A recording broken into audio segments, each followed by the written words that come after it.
everyone, today I'm going to be showing you how I love to make my sugar cookies. So to start off, you're going to need one big mixing bowl.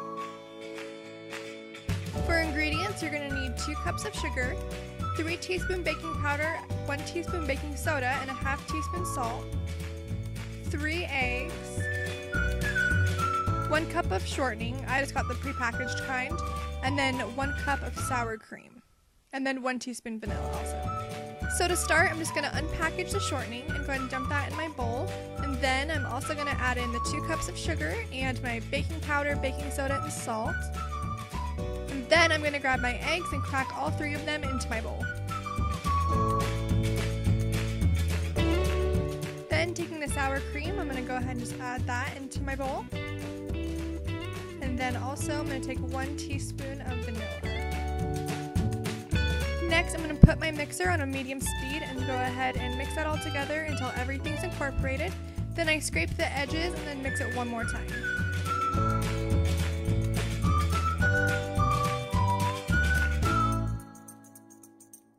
Next up is flour. We're going to do 5 cups of flour total, but I usually start with 2 to 3 cups and mix that all in so it doesn't make a huge mess, and then I'll add in the rest of the flour after that's all incorporated.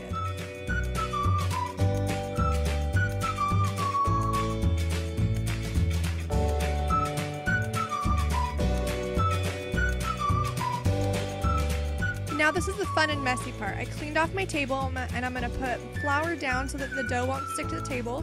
I'm going to grab a little bit of dough, put that down, and then I'm going to put some flour on top of it as well.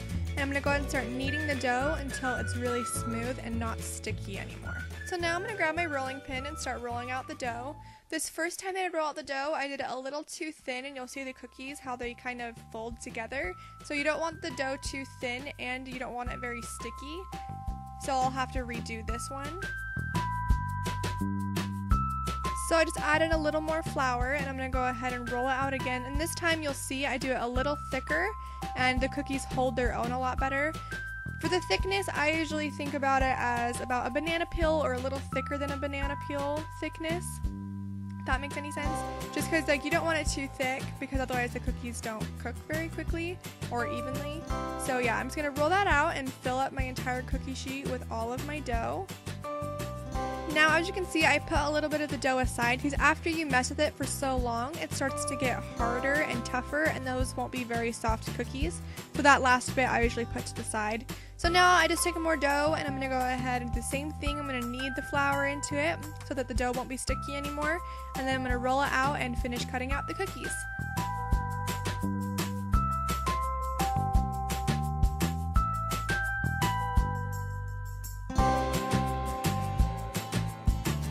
And now we're going to bake our cookies at 350 for 11 to 15 minutes, just kind of depends on your oven.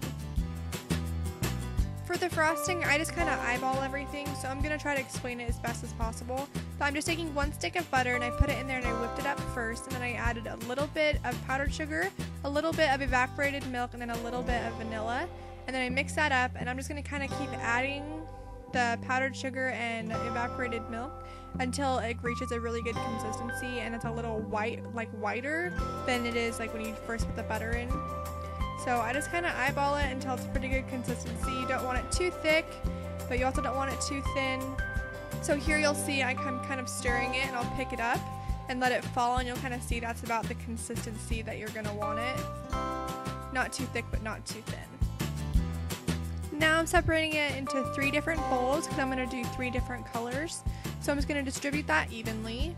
And then I'm going to go ahead and take my red food coloring. And I'm going to do 2 dots of the red food coloring in the first one. And then 5 in the second one, I think I did. Yeah, 5. And then I just kind of did 6 or 7 in a squirt. I don't know, in that third one. And then I'm going to go ahead and mix them up really good. And so I'll end up with a light pink, a medium pink, and then more of a reddish pink. That last one, it wasn't red enough for me, so I added a couple more drops in there. So I just mixed up my 3 icings. So I have a light pink, a darker pink, and then a really dark pink, which is more of a red color. So I figured you might be able to see the colors better this way because up top it seemed to kind of bleach them out a little bit. So yeah, so what I like like to do for frosting them is I like to use spoons. Might be kind of weird, but I do like to use spoons. And grab a plate. Let Emma grab a plate. Okay. There's our plate for our finished cookies. So I have my huge plates of cookies over here. You can totally see them. I don't know why I didn't pick them up. But so I have my cookies over here, and I'm just going to start frosting. So the first thing I do, this takes a while because you can't stack them. Which is something you need to keep in mind. You can't stack them while they're wet, otherwise they'll just stick to each other. You can hear my husband talking. So yeah, so what I do is I actually just take it on the back of the spoon, and then I use that to kind of rub it around, and I make it in like a kind of a swirly, and just make sure it's nice and circular, and ta-da, that's all I do. There's still some dye on that one, on my spoon. Okay, so now let's go ahead and try this one in the darker one. So I kind of like swipe it on there first, kind of tell, and then just take it and swirl it around, swirl it around, swirl it around, and there's that one. Okay, and now let's do one with the deep red.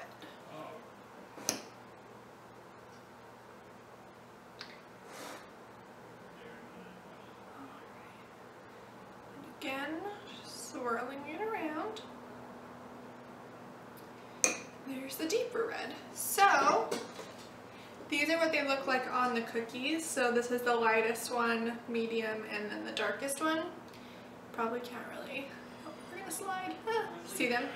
So yeah, so that's all I really do for them. And then as they sit out, the icing will begin to harden just a little bit, and after it hardens, that's when they like look like actual sugar cookies. I'll probably do a little glimpse of that when those are all dried and everything. So yeah, so now from here I just frost all of the cookies. Hooray! It takes forever, but they taste effing delicious. So yeah, so I'm gonna finish frosting these cookies, and well, most of them probably, and then I'll be right back. Okay, so I frosted a whole bunch more. They're all like right here. And this one right here has dried a little bit. And I haven't tasted them yet, so I figured I would because they're delicious. Also, a tip that I don't know if I said in the voiceover on this, but the bottoms of the cookies should look about like this.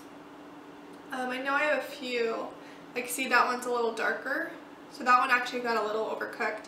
This one, you want them to be like a really nice like tan color and nice kind of like beigey. You don't want it too dark. So if it gets too dark, this is when they make that noise and they get too hard. This one will still be okay, but yeah, this one just doesn't make that sound. So yeah, that's how the cookies end up. I'm gonna taste one. I'm gonna feel them.